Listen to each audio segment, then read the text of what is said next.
თქვენი ენერგიებთან მუშაობის შესახებ გაგრძელება მამა აბსოლუტის გზავნილი 25 ნოემბერი 2016 წელი.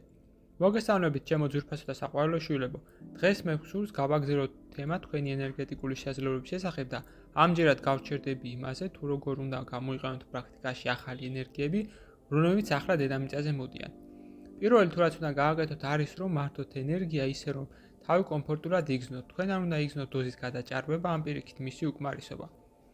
ხოლო რაც მთავარია, თქვენ უნდა ისწავლოთ თქვენის ფიზიკურ სხეულსა და ნატიფ სხეულებს შორის ბალანსის დამყარება, რათა არ გრძნობდეთ დისკომფორტს. აი როგორ შეგიძლიათ ამის გაკეთება.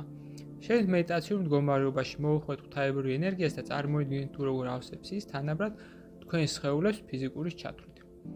ეს უნდა მოხდეს შემდეგნაირად. თუ თქვენს თავს მრავალფენოვან კვერცხად წარმოიდგენთ, მაშინ დაინახავთ, რომ ენერგია იწყებს თქვენს ავსებას გარე შრიდან ატმანური სხეულიდან თანათანობით ის ავსებს სივრცეს ატმანურსა და ბუთხიარულ სხეულებს შორის, ხოლო შემდგომ თავად ამ სხეულს და ასე ჩამოდის ის კიდევ დაბლა, სანამ ფიზიკურ სხეულამდე არ მივა. ეს აიხსნება იმით, რომ მსგავსების გამოთ მიხედვით, ღვთაებრივი ენერგია მიიზრდება ყველაზე ნატიფ თქვენს ყველაზე სულიერ სხეულთან, ხოლო შემდგომ იწყებს ნელ-ნელა სხვებთან ასიმილაციას. შეიგრძენით თუ როგორ ხდება ეს, ან უკეთესია დაინახოთ ეს თქვენი შინაგანი ხედვით. ამ პროცესის დროს თხოვეთ ენერგიას განაწილეს რაც შეიძლება თანაბრად, რათა დააბალანსოს თქვენი სხეულები ან თქვენი ფიზიკური და ფსიქიკური მდგომარეობა. მეორე, თქვენ უნდა ისწავლოთ თქვენთვის საჭირო ადგილას ენერგიის კონცენტრირება. შეეცადეთ წარმოედგინოთ თუ როგორ იღებთ თქვენს ნატიფ სხეულებს შემოხვეული ენერგიის კონას და მიმართავთ მას მტკივნეულ ადგილას და აზრობრივად აძლევთ მას მაქსიმალურ იმპულსს.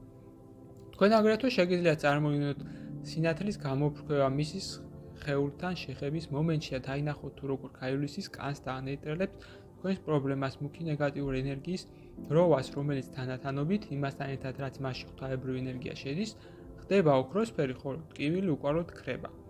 რა თქმა უნდა, ჩემო ძვირფასებო, თქვენ შეგიძლიათ მოიფიქროთ განკურნების სხვა ბევრი საშუალება, რადგანაც როგორც მე გითხარით, ენერგიებთან მუშაობა ღვთაებრივი შემოქმედება და ძალზედ საინტერესო საქმიანობა.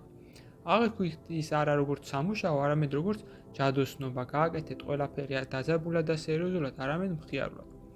მესამე, თავიდან ისწავლეთ საკუთარი თავების განკურნება, ხოლო შემდგომ დაიწყეთ სხვების დახმარება. ეს პირველ რიგში დაგეხმარებათ საკუთარი თავის სიყვარულისა და მასზე ფიქრის სწავლაში, ხოლო მეორე მხრივ მოგცეთ გამოცდილებას, რათა შეიმუშაოთ განკურნების მეთოდიკა, რომელიც შემდგომ შეგიძლიათ გამოიყენოთ სხვა ადამიანის განკურნებისათვის. როდესაც ჩემო ძვირფასებო დამიყვარხართ განუწომლად. მამა აბსოლუტი საუბრობდა თქვენთან. გზავნილი მიიღო მართა, თარგმნა წაიკითხა გუჩა.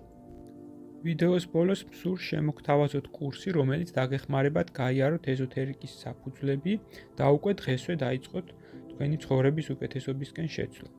ასევე გთავაზობთ პირად კონსულტაციას, სადაც განვიხილავთ თქვენს პრობლემას, გეტყვით თქვენ სულიერ მისიას, თქვენ დადებით და უარყოფით მხარეებს და დაგეხმარებით თქვენი გასაჭირის მოგვარებაში. დამატებითი ინფორმაციისათვის დამინერგეთ ტელეფონის ნომერზე ან მომწერეთ სოციალურ გვერდებზე. ლინკები მოცემულია აღწერაში. გისურვებთ წარმატებას.